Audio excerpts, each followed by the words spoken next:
Play to Earn, the best strategies for decentralized platforms and social media. I would love to introduce Pavel and Gleb. Please join us.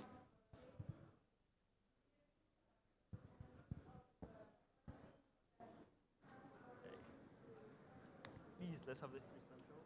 I think. Yeah. Then Pavel, Gleb. Okay. We have to take one of these.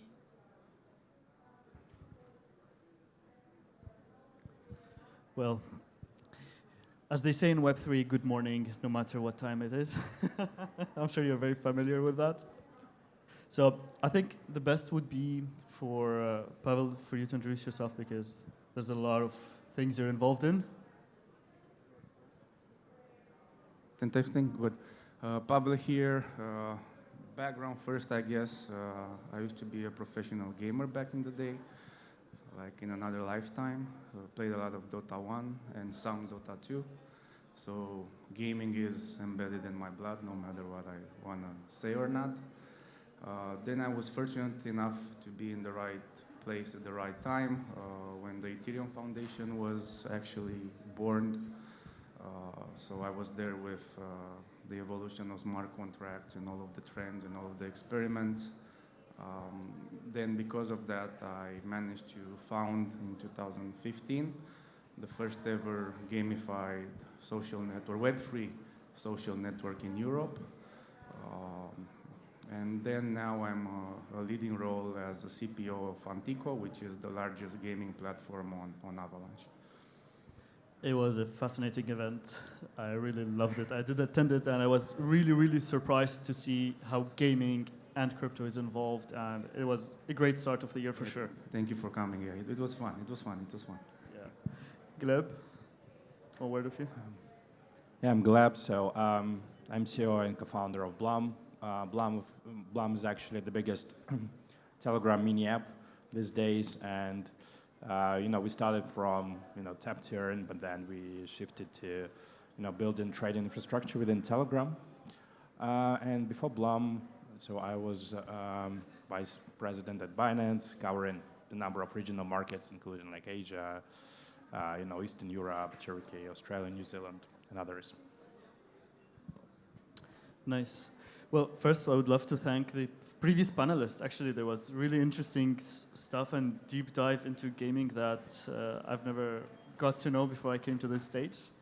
But let's talk more about Web3. I mean, for the last 3-4 years, we've been hearing people in gaming, Web3, and I think Web3 does not have that much, let's say, user base. Well, what do you think is the challenge, knowing that this year GTA 6 is coming out, and everyone's going to be there too? So, Pavel. So I would approach this as an evolution in the last 5 years, because I think the challenge that we faced is how it started. It started as this: I'm a game developer, and now I need to be in blockchain because it's the new trend. But the first phase was overcomplicating everything, right? It was, I have a game, and now it's on chain. I don't care if I will wait 10 seconds to validate something. I will put my mana potion on chain because it's cool, but no one actually needed that. Then there are 2 levels of gating that we did as an industry.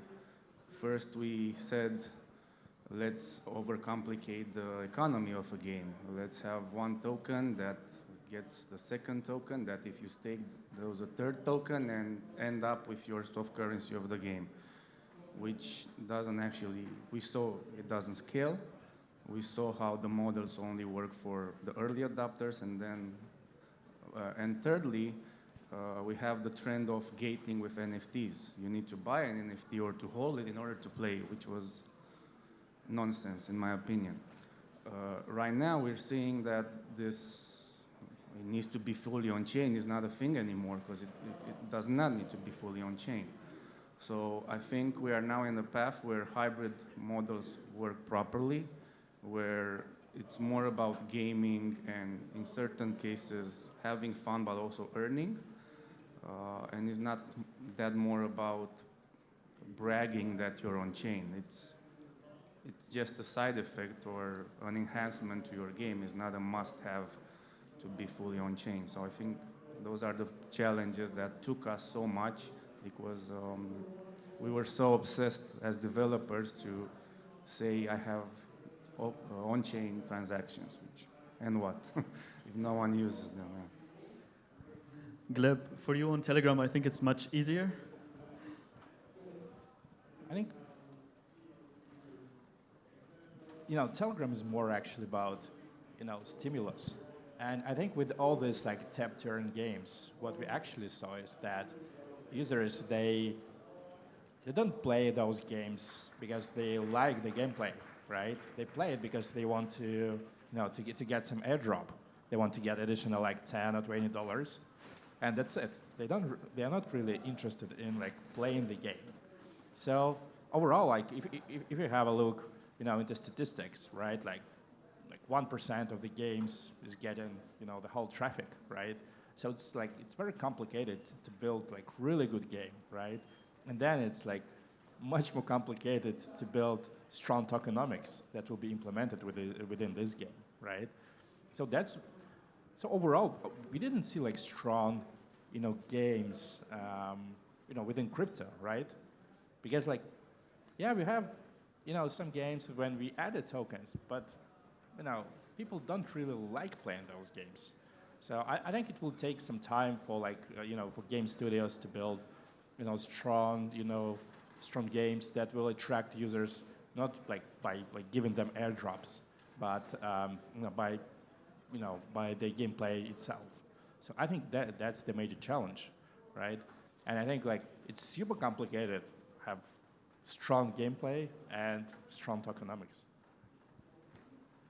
But I think if they will do really good games you really want to play and spend your time there, like, come on, people are playing 10 years GTA online. Like, I'm sorry, they're not earning anything there, right? Everyone's just doing their stocks there, they're trading stuff, and there's no real value for it. Plus, it's a different approach between creating a game and a platform of games, right? Because when you do the platform, the tokenomics in a way change overall, because you just have to balance how maybe one token is consistent to playing all the games that you have, and then it becomes easier rather than working on only one game and trying to figure out how that will scale. Do you think this year we're going to see some, let's say, game changer in Web3 gaming? What do you think? I think we are waiting for like game changers like for quite a long time, for a couple of years at least, right? So like I hope that there will be some, some games, because overall I feel like, like crypto is merging with gaming in a pretty good way, right? Because you have all those like closed like economies, right, within games, right? So people like, people will still like, try to trade some gaming assets with each other, right? So they're already doing that, and they have this like internal like currency. So that's why like crypto is a pretty good fit, in like, for gaming, right? So that's why I think that at some point we definitely will see some, some strong, games like with pretty good gameplay and crypto implemented. I think that there were a couple of like candidates, last year, but still they didn't get enough traction. And again, I think it's pretty complicated to balance all the stimulus,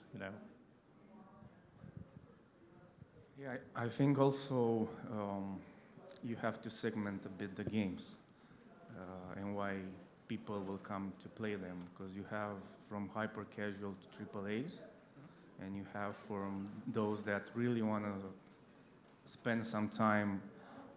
I wouldn't call it necessarily having fun, because I think this is something that is overstated with let's have fun. That's a given, or it should be a given. But in Web3, the balance right now is also if you can monetize on that time spent.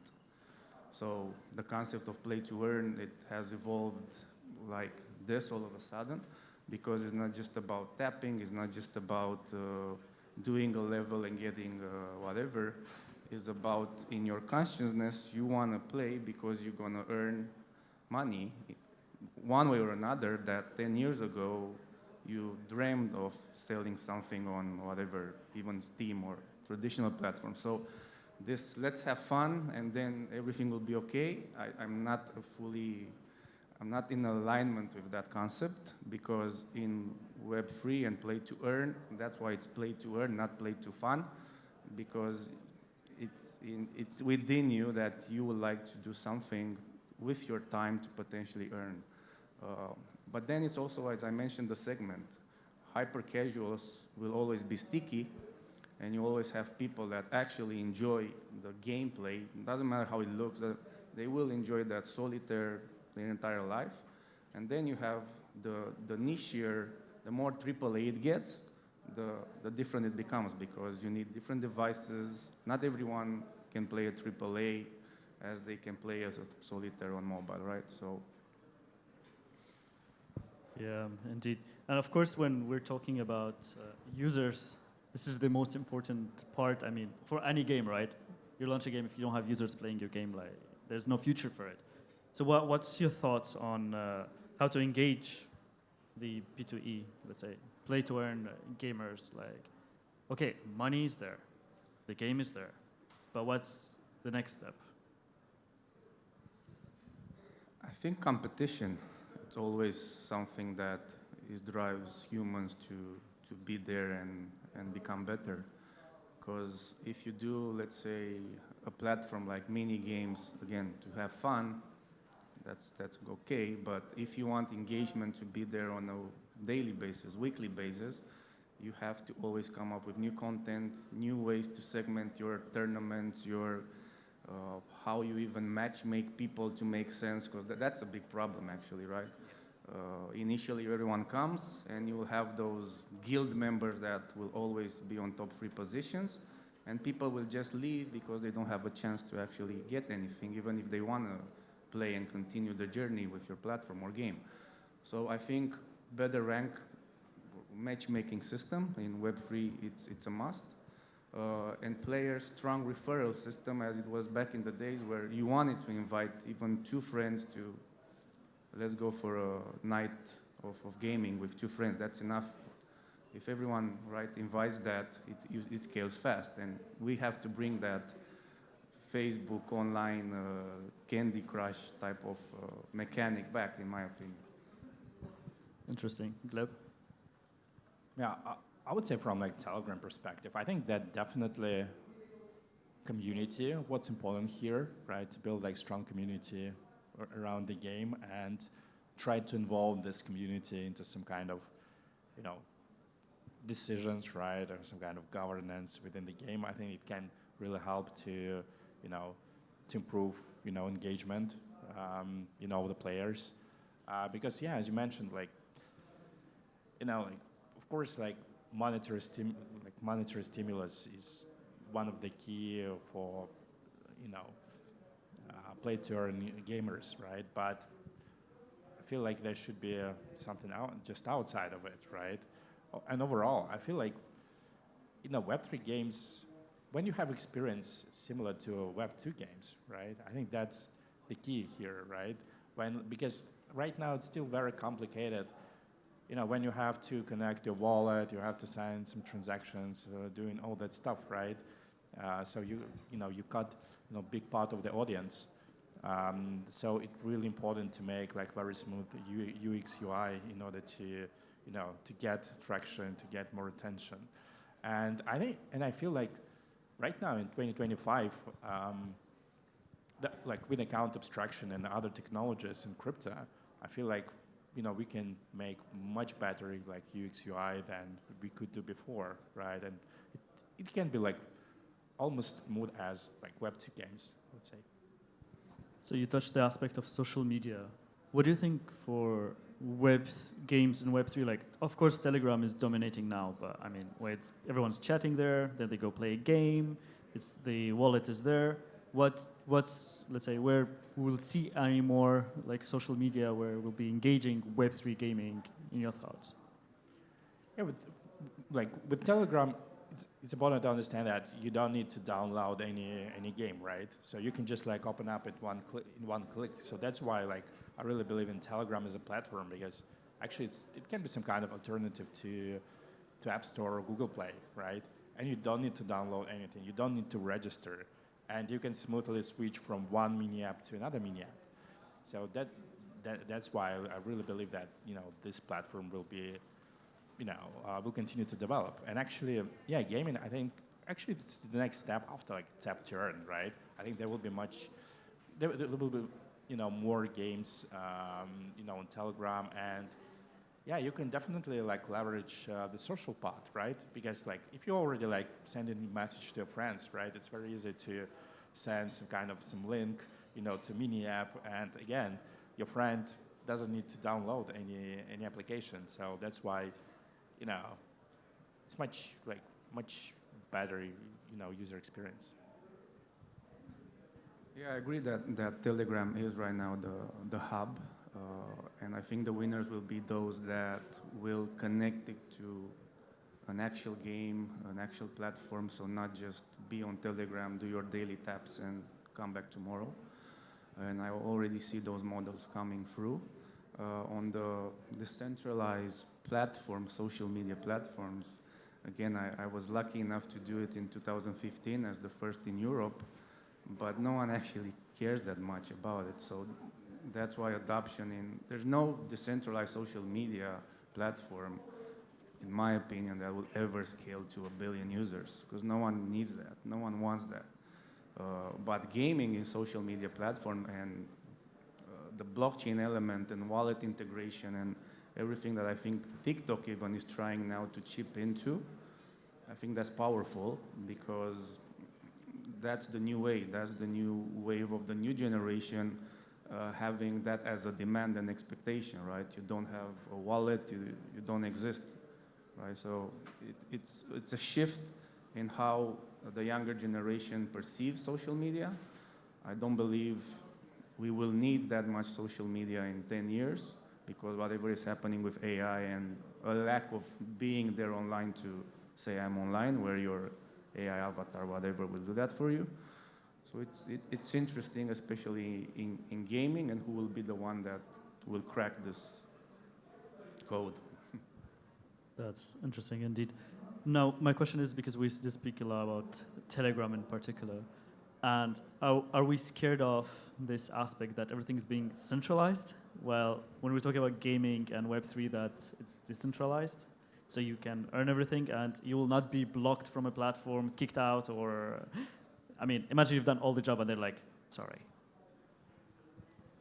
I think there are a few aspects here. So first of all, that's a great advantage in terms of like Web3 games, that actually all the assets, they belong to you, right? And you cannot, your assets cannot be banned, right? That's a great advantage. But overall, when we speak about like security and decentralization, we should understand that's not the main motivation of users. They won't just go and play your game because it's like decentralized, right? And because you have like, 20 nodes that are supporting, the protocol or the blockchain, right? And it's like decentralized, right? They play the game because they want to get some fun. So this is what they really care about. And I would say that this kind of opportunities in terms of keeping your own assets within your own wallet, those kind of like additional advantages. But again, it's still like the same with Web2 games, fun is the key. Yeah, I see it differently, but regarding the risk on Telegram, it is there. We saw it in the beginning of February, where the new policies came in, and all the tap-to-earn games had to adapt, and whatever they were doing on their own chains, side chains, whatever, everything now is done. So, and a lot of them just got wiped or banned or suspended, and I think you know better that. So there is a risk.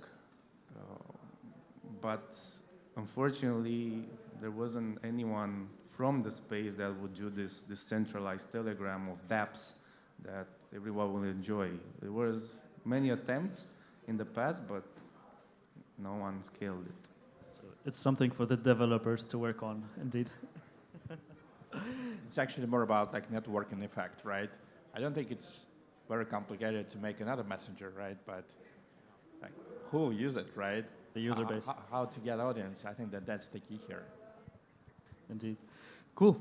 Well, I think, would you like to give some note for the stage, from stage? Yeah, overall, I think it will be a pretty exciting year for the Web3 industry and specifically for the gaming, Web3 industry. So I think that we still didn't see the whole potential of Web3 games, and yeah, it will be really exciting to see, new projects, new developers, new games that will appear within the space. Yeah, same. I think seeing the new waves of games that will be launched in 2025, especially the AAAs with some elements of Web3 in them, it's very exciting.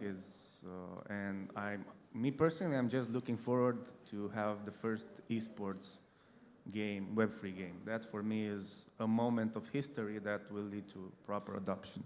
Where do you think it's going to be? When? Where? Where? Maybe in Dubai, yeah. Hopefully. Thank you a lot.